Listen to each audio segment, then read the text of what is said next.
Hello students, मैं तौफीक खान आपका अपनी क्लास में बहुत बहुत स्वागत करता हूं। बच्चों आज हमारी हेडिंग है संकरण। संकरण जिसे बेटा इंग्लिश में हाइब्रिडाइजेशन कहते हैं। आपने अक्सर सुना होगा संकरण कराया जा रहा है। जैसे आपको पता है एक घोड़ी ले लीजिए, है ना, और गधे, इन दोनों के मध्य जब संकरण होता है तब खच्चर का निर्माण होता है। इसका मतलब संकरण में दो चीजों का मिलना जरूरी है। तो बेटा केमिस्ट्री के पोर्शन में संकरण क्या है? किसी परमाणु के दो या दो से अधिक कक्षक, ध्यान रखेंगे, किसी परमाणु के दो या दो से अधिक कक्षक। अब ये कक्षक कहाँ के होंगे? तो बेटा ये जो कक्षक होंगे ये संयोजी कोष, यानी जो कोई परमाणु है, परमाणु की जो सबसे बाहरी कोष में पाए जाने वाले इलेक्ट्रॉन होंगे, वो इलेक्ट्रॉन जिस कक्षक में है तो वही कक्षक की संख्या कितनी? दो या दो से अधिक होगी। तो ये जो दो या दो से अधिक कक्षक भाग लेंगे ना बच्चों, उन भाग ले रहे कक्षकों की ऊर्जा जो है वो समान होगी। तो दो या दो से अधिक कक्षक जो कि समान ऊर्जा के हैं, जब आपस में मिलते हैं तो मिलकर समान ऊर्जा के दो या दो से अधिक कक्षकों का निर्माण करते हैं, वही संकरण है। बेटा संकरण को इंग्लिश में हाइब्रिडाइजेशन कहते हैं। क्या बोलते हैं? हाइब्रिडाइजेशन कहते हैं। एक बार बिल्कुल सीधे तरीके से सुने। जब किसी परमाणु के संयोजी कोष के कक्षक जो दो या दो से अधिक होते हैं तथा उनकी ऊर्जा भी समान होती है, और वो दो या दो से अधिक समान ऊर्जा वाले कक्षक आपस में मिलकर समान ऊर्जा के दो या दो से अधिक कक्षकों का निर्माण करते हैं, उसे ही संकरण या हाइब्रिडाइजेशन कहते हैं।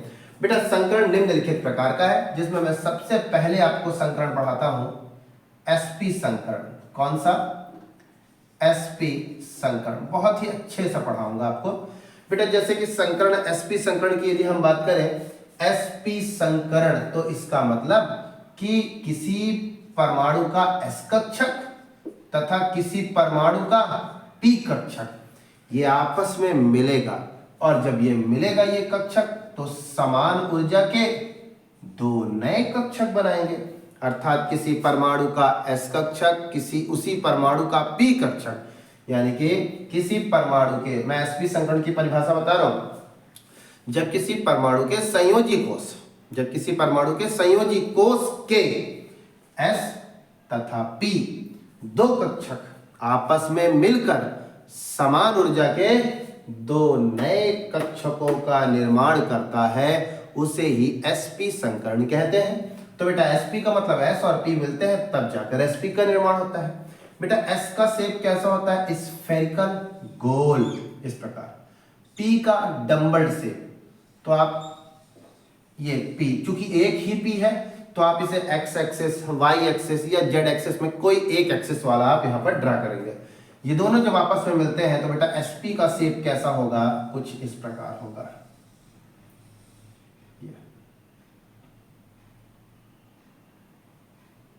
ये ठीक है।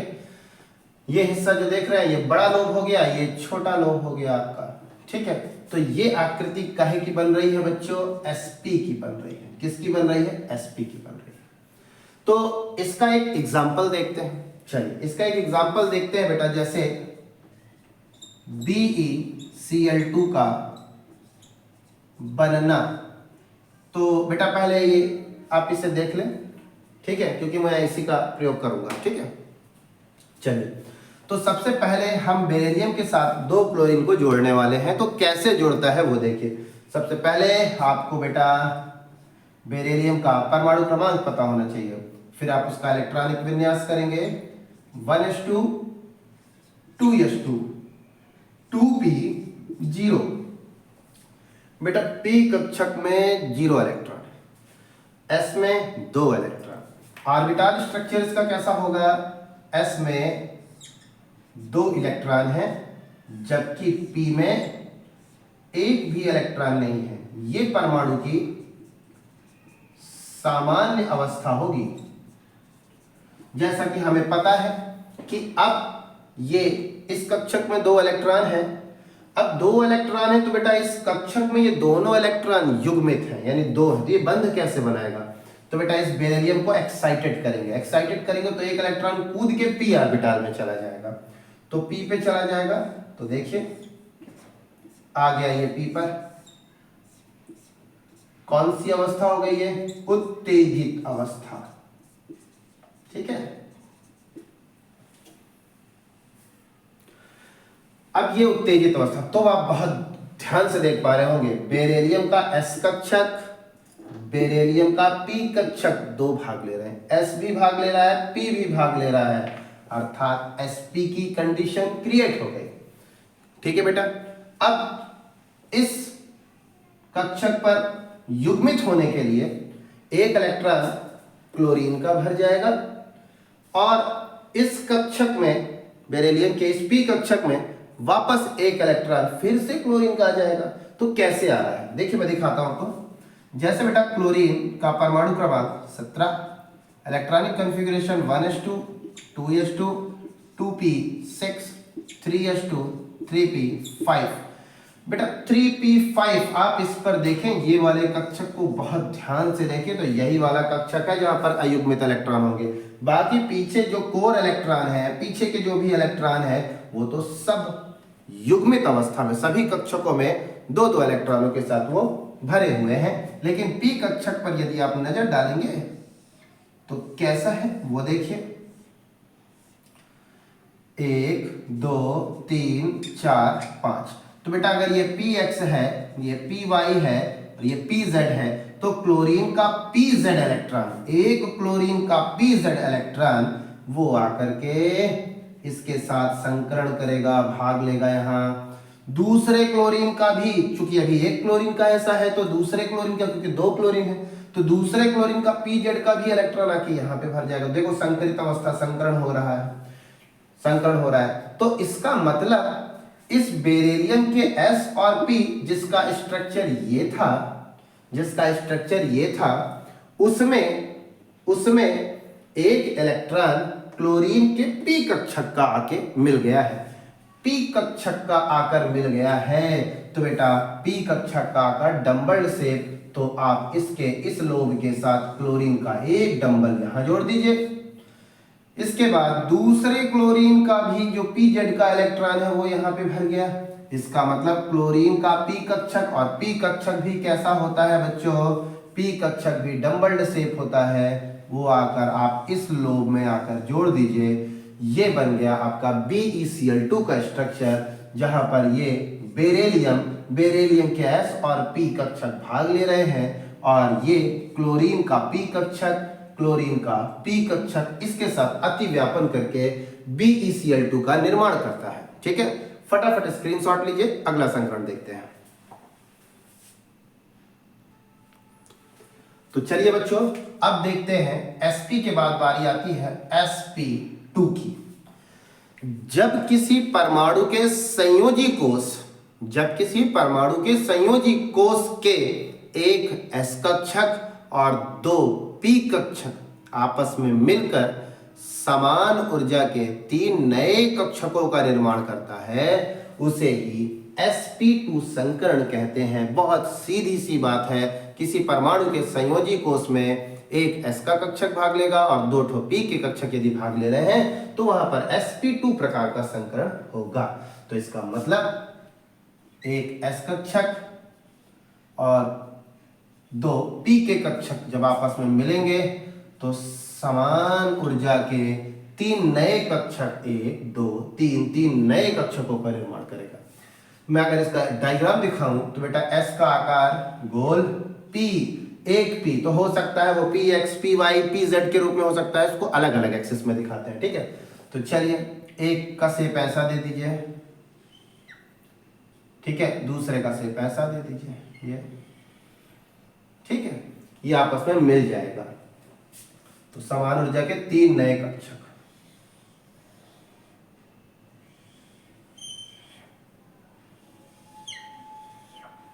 समान ऊर्जा के तीन नए कक्षकों का निर्माण कर दिया।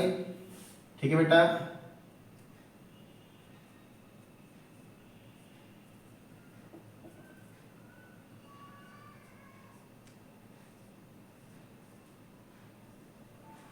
समान ऊर्जा के 3 नए कक्षकों का निर्माण हो गया। तो बेटा एक इसका एग्जाम्पल लेते हैं, जैसे BCl3 अणु का बनना, इससे इसको समझिए। एक बोरान में 3 क्लोरीन जुड़ी है, तो सबसे पहले बोरान से मिल लीजिए। बोरान का परमाणु क्रमांक 5, इलेक्ट्रॉनिक विन्यास 1s2 2s2 2p1। क्लियर है बेटा? चलिए, इसका ऑर्बिटल स्ट्रक्चर क्या है? ये s का कक्षक जिसमें 2, ये p के कक्षक जिसके एक ही ऑर्बिटल में एक इलेक्ट्रॉन भरा है। तो बेटा बोरान की कंडीशन अगर हम देखें जो कि सामान्य अवस्था में है, तो सामान्य अवस्था में अगर बच्चों हम बात करें ना, तो बोरान तो एक ही बार बंध बनाएगा, जबकि जुड़े हैं 3 ठो क्लोरीन। अब 3 क्लोरीन जुड़े हैं तो फिर कुछ ना कुछ युक्ति लगानी पड़ेगी। अब हम इस बोरान को एक्साइटेड करते हैं, तो एक इलेक्ट्रॉन कूद के इस p ऑर्बिटल के, इस p कक्षक के इस रिक्त डिब्बे में आकर भर जाएगा। तो देखिए, एक इलेक्ट्रॉन जंप करके इस आगे वाले रिक्त ऑर्बिटल में भर गया। ये कौन सी अवस्था हो गई थी? उत्तेजित अवस्था।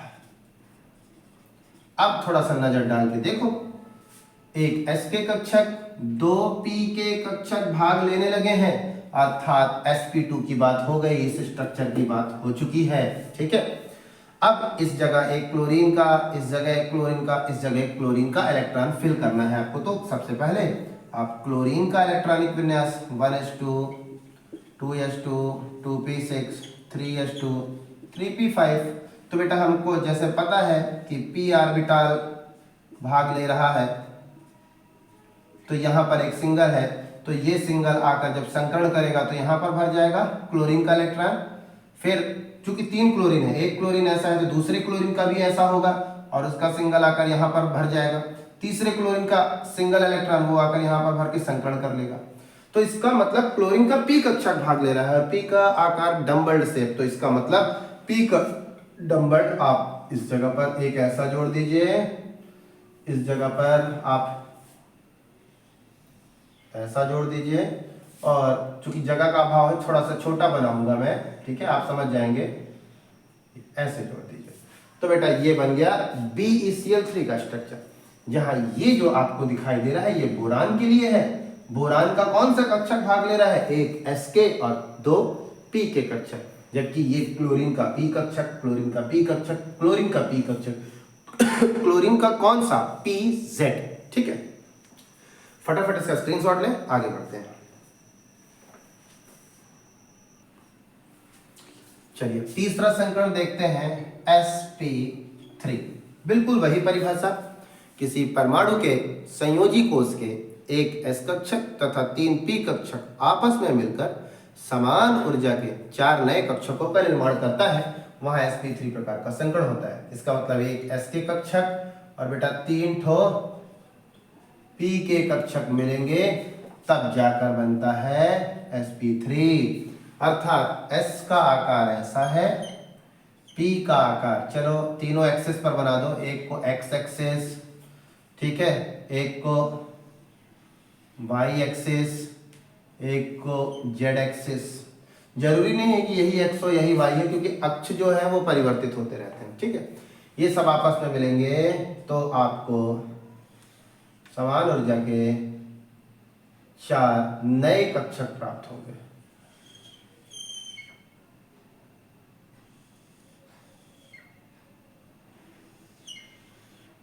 ठीक है, ये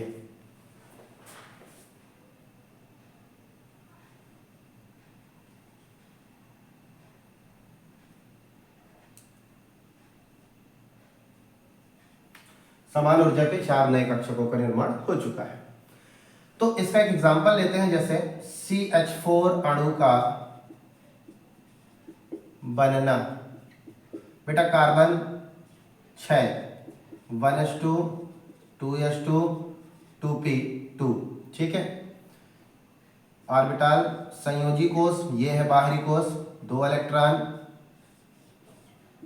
इस पर 2 इलेक्ट्रॉन सिंगल सिंगल भर गए, सामान्य अवस्था। तो चूंकि कार्बन की इस अवस्था पर ये तो युग्मित है, सिर्फ सिंगल सिंगल, यहाँ सिंगल है यहाँ सिंगल है, इसका मतलब 2 बार बंध बना रहा है, लेकिन जबकि 4 हाइड्रोजन जुड़े हैं, इसीलिए कार्बन एक्साइटेड होगा और उत्तेजित होगा, तो इसका एक इलेक्ट्रॉन कूद करके अगले पी कक्षक में प्रवेश कर जाएगा। ये हो गई उत्तेजित अवस्था। तो बेटा अगर उत्तेजित अवस्था है तो ध्यान से देखिए, आप क्या देख रहे हैं उत्तेजित अवस्था में? 4 सिंगल सिंगल। अब इसका मतलब 4 हाइड्रोजन आ जाएंगे। तो हाइड्रोजन का परमाणु क्रमांक 1, इसका इलेक्ट्रॉनिक विन्यास 1s1, इसका ऑर्बिटल स्ट्रक्चर ऐसा। इसका मतलब हाइड्रोजन का s कक्षक जो है, जिसका एक इलेक्ट्रॉन आकर इसके साथ यहाँ पर भरेगा, चूंकि 4 हाइड्रोजन है, दूसरे हाइड्रोजन का यहाँ पर आकर संकरण करेगा, तीसरे हाइड्रोजन का यहाँ पर संकरण करेगा, चौथे का यहाँ संकरण करेगा।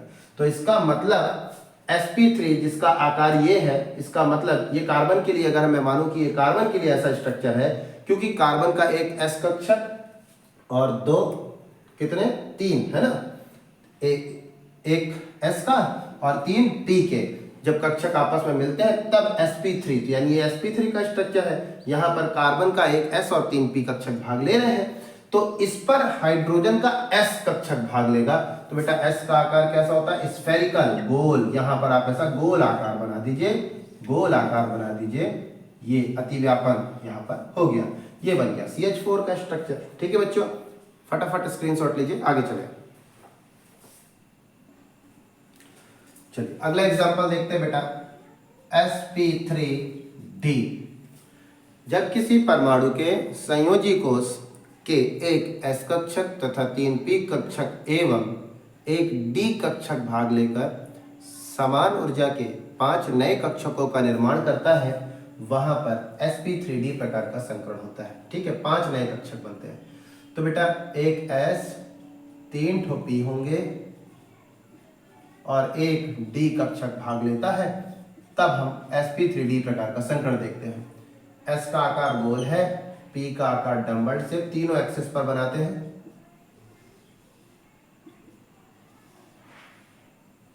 ठीक है, d डबल डम्बल आप जानते हैं, डबल डब्लू है।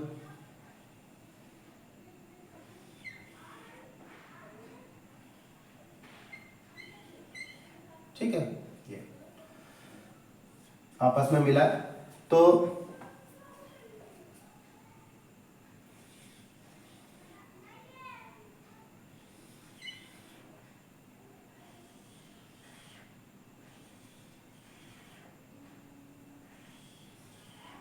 ठीक है, इस प्रकार का।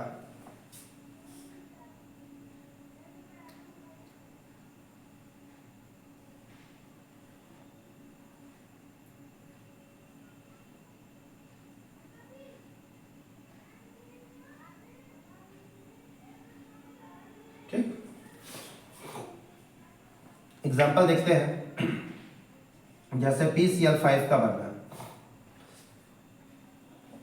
PCl5 का बनना, तो देखिए phosphorus 15, 1s2, 2s2, 2p6, 3s2, 3p5,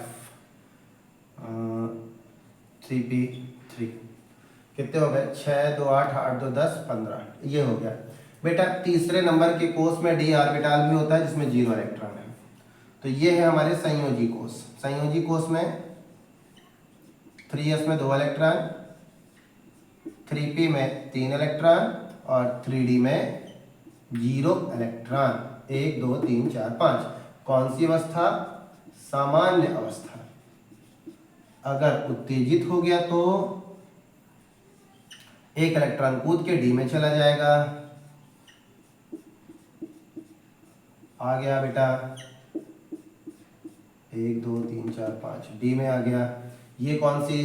उत्तेजित अवस्था। ठीक है, तो क्लोरीन का आपको पता है 17, 1s2, 2s2, 2p6, 3s2, 3p5। तो आपको मैंने पीछे बताया था इसमें ही एक अयुग्मित इलेक्ट्रॉन है। ठीक है, वो आकर फास्फोरस के इसमें भर जाएगा। एक दूसरे क्लोरीन का, चूंकि 5 ठो है तो दूसरे क्लोरीन का यहाँ पर, तीसरे का यहाँ पर, चौथे का यहाँ पर पांचवें का यहाँ पर क्लोरीन का इलेक्ट्रॉन आकर के भर जाएगा, संकरण हो गया यहाँ पर। ठीक है, तो बेटा कंडीशन देख लीजिए, फास्फोरस का S, 3 ठो P और 1 D कक्षक भाग ले रहे हैं, तो क्लोरीन का कौन भाग ले रहा है? P कक्षक, तो P आकर यहाँ पर ऐसे आ गया। ठीक है, इसको मिटा रहा हूं मैं, P यहाँ पर आकर यहाँ आ गया, P यहाँ पर ऐसे आ गया, P यहाँ पर और P बेटा यहाँ पर। ठीक है, ये बन गया PCl5। इसका स्क्रीनशॉट लीजिए, आगे बढ़ते हैं।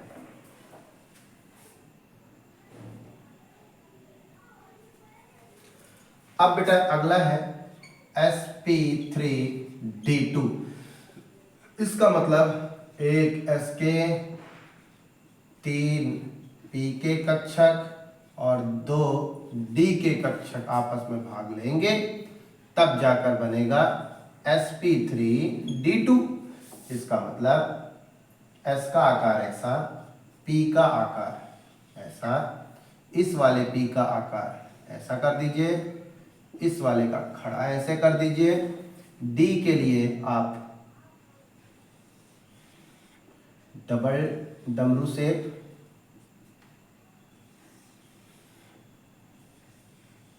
ठीक है, ये आपस में मिले तो कैसा स्ट्रक्चर बनेगा?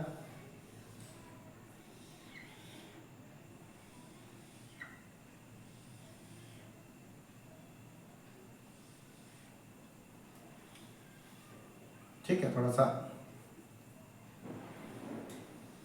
ये इस प्रकार का स्ट्रक्चर बना।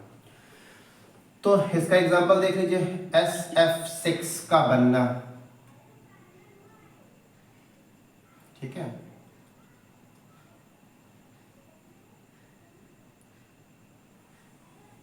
SF6 का बनना, तो बेटा सल्फर के लिए सबसे पहले आप सल्फर का इलेक्ट्रॉनिक विन्यास करेंगे, 1s2 2s2 2p6 3s2 3p4।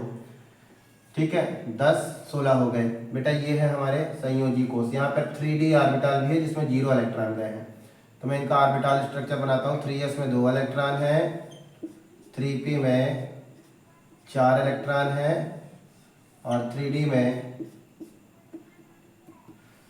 0 electron है सामान्य अवस्था में। ठीक, तो बेटा उत्तेजित करेंगे इसे, क्योंकि 6 ठो फ्लोरीन है।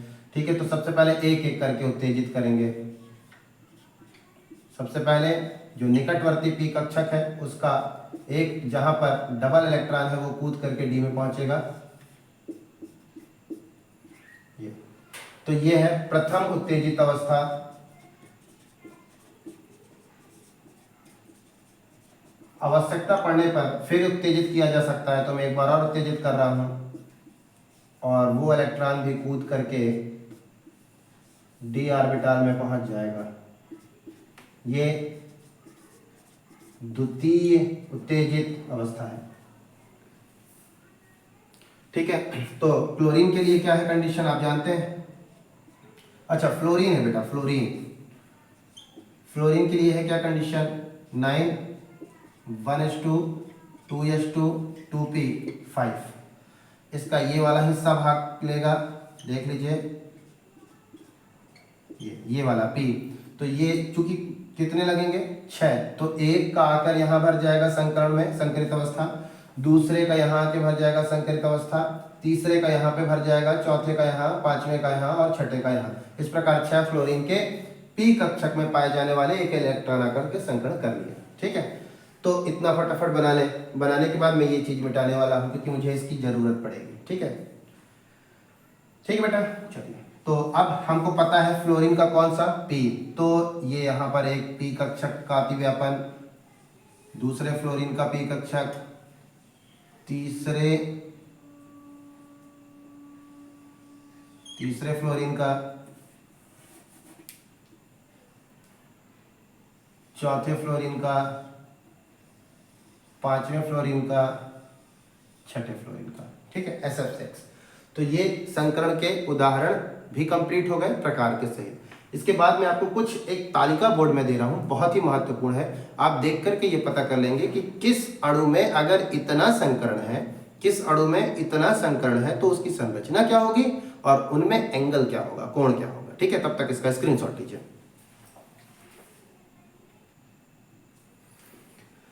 तो देखिए बच्चों, ये तालिका की मैं बात कर रहा था। जैसे मान लीजिए आपके पास कोई अणु लिखा है, जैसे ये लिखा है CO2। अब आपने CO2 में पता कर लिया कि CO2 में कौन सा संकरण है, तो CO2 में sp संकरण है। तो sp संकरण है तो उसकी संरचना कैसी होती है, रेखीय। और रेखीय संरचना एंगल कितने का बनता है, 180। याद रखें, जिनमें sp संकरण उनमें एंगल इतना। ठीक है, दूसरी बात, जैसे दूसरा एग्जांपल BeCl3, आपने पता कर लिया संकरण क्या है, sp2। तो जिनमें sp2 संकरण है उसकी संरचना त्रिकोणीय समतलीय होती है, ऐसी संरचना बनती है और उनमें एंगल इतना होता है। जैसे आपने पता कर लिया कि हमारे पास अगला एग्जांपल CH4 है और संकरण पता किया sp3 है। अब sp3 है तो जो sp3 है उनकी संरचना कैसी होती है, चतुष्फल की, ऐसी दिखती है और उनमें एंगल कितना होता है, 109 डिग्री 28 मिनट का। ठीक है, दूसरा एग्जांपल जैसे लिखा है SF6। अब आपने पता कर लिया SF6 में संकरण क्या है, sp3D2। तो sp3D2 है तो समझ लीजिए उसकी संरचना अष्टफलकीय होगी और अष्टफलकीय है और उनके मध्य जो एंगल बनता है 90 डिग्री का बनता है। ठीक है, एग्जांपल अगला PCl5। तो PCl5 है तो आपने संकरण पता कर लिया भाई, sp3D संकरण है।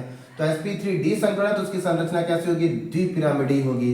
एंगल कितने का बनता है, 72 और 90 अंश का, ऐसी संरचनाएं होती है। तो बेटा ये चीज जरूर आप लिख लें कॉपी में। ठीक है, उम्मीद है आपको ये क्लास समझ में आई होगी। धन्यवाद।